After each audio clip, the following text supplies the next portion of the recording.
Here we are for another Wednesday series with Alexis from Sleeping Phoenix again. And today we're talking about a really difficult emotion, shame. And shame is often linked to guilt. So, Alexis, how would you define shame? What is shame? Hi, Steffi. So shame is a form of anger. It's the emotion that we naturally trigger within ourselves to self-govern.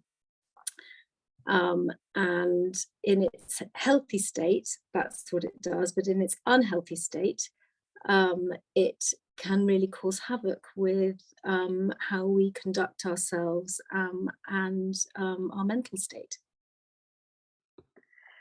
Alexis, why do we have feelings such as shame or guilt or both? Because both guilt and shame, well, guilt and shame are often, like you said in the intro, are often linked together. But there's a subtle difference. So shame is about us personally, and guilt is we feel guilty about our actions. But together, they are there as our natural response to give us the ability to monitor our behaviors, our emotions, our thoughts, and our ego structure. How and why have we abused this emotion called shame, or that we call shame? Often we learn as children about shame through being shamed.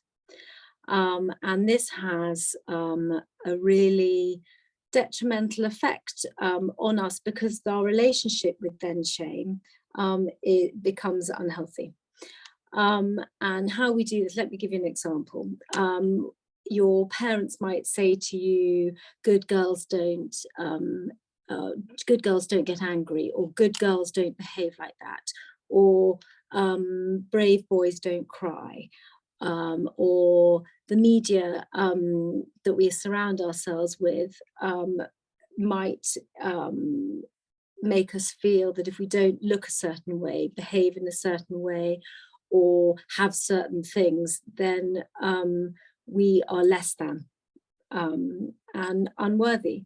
And so on that basis, then shame is, it becomes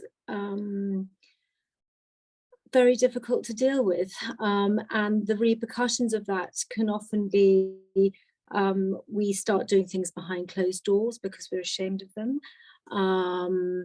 It can turn out to be aggressive behavior, or we can internalize stuff and that little voice in our head telling us that we're not good enough. The sort of the thought forms of self-loathing, basically, and taking us away from who we truly are. Alexis, what would you say are the consequences of abusing shame? Well, a lot of what I've really just said, but on a physical level, we all know what it feels like to feel ashamed. Suddenly, it really can knock the air out of you. It has an instant effect. It can make you go bright red, just like that. And what actually is happening is, if we look at all emotions are energy as well, the lower emotion spins, the worse we feel. So things like shame and guilt are right at the bottom of that. So they're the emotions that spin the slowest, whereas true love has the highest frequency. And so when you feel shame, you can completely knock the stuffing out of you and stop you in your tracks, essentially. And it's also the hardest thing to let go of, because we're almost now ashamed of our own shame. So it's really can be really detrimental to how our well-being and how we present ourselves, and our self-confidence and self-love, essentially.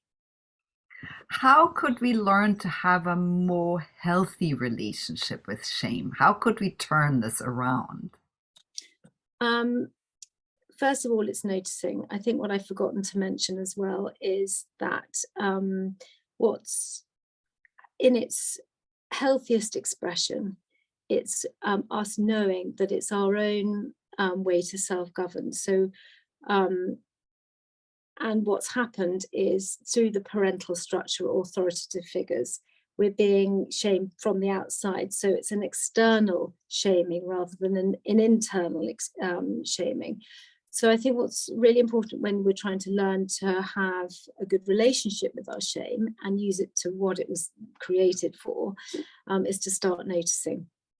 When it strikes, start to question, is this my internal shame? Is this what I think, my beliefs, my emotions, or is this what someone else is imposing on me? And what is right for me? Or is this relevant to me? Second of all, welcome your shame, because this is it's the thing saying you, hang on a sec, have you got this right? Have you hurt yourself, or have you hurt anyone around you?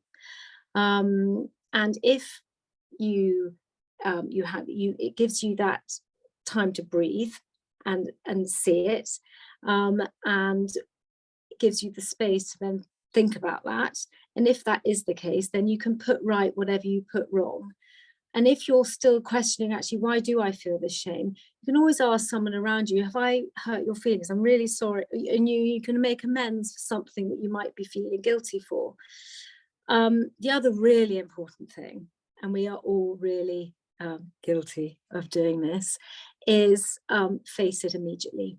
It's not a nice feeling. We all hate that feeling. So what do we do when we hate a feeling? We run from it. But the problem with that is that it will keep on reoccurring.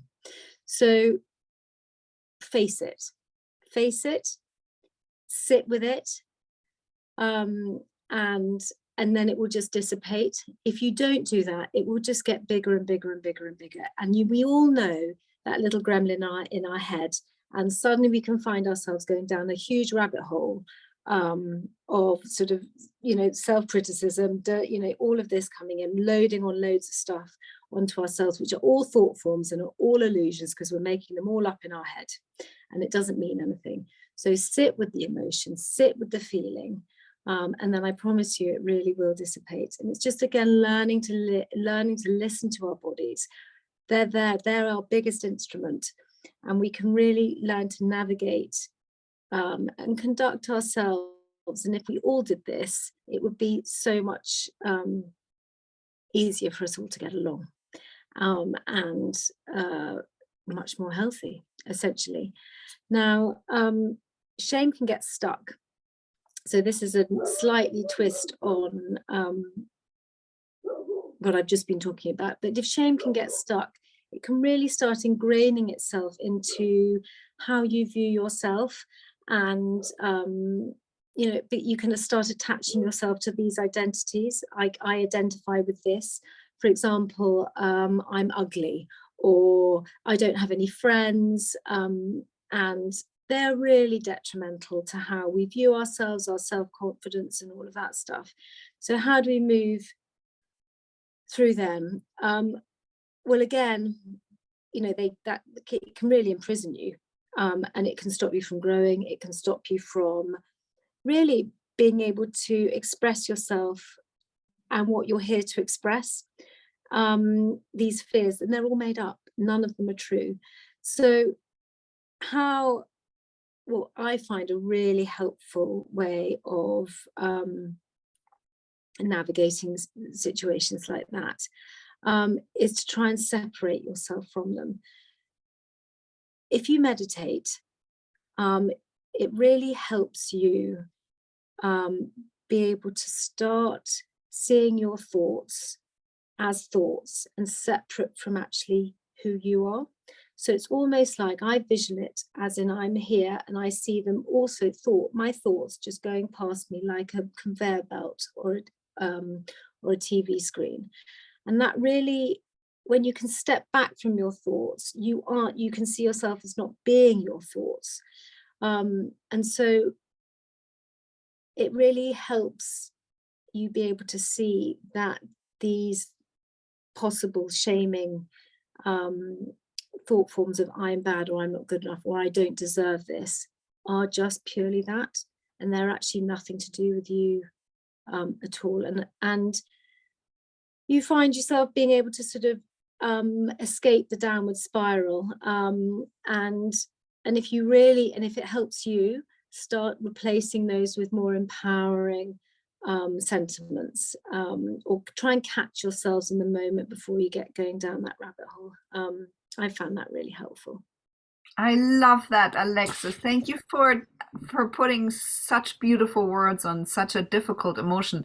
And I think we wanted to also quickly at the end of this conversation say that we haven't obviously touched on the most serious shame-based behaviors and emotions and the role that shame plays in more damaging beliefs and experiences. So for someone who would like to get into it a bit more, you have a beautiful book called The Language of Emotions by Carla McLaren that will really change the way you view all your emotions and teaches you about each one. So thank you so much for suggesting that. Thank you so much, Alexis, for talking to me today. Thank you.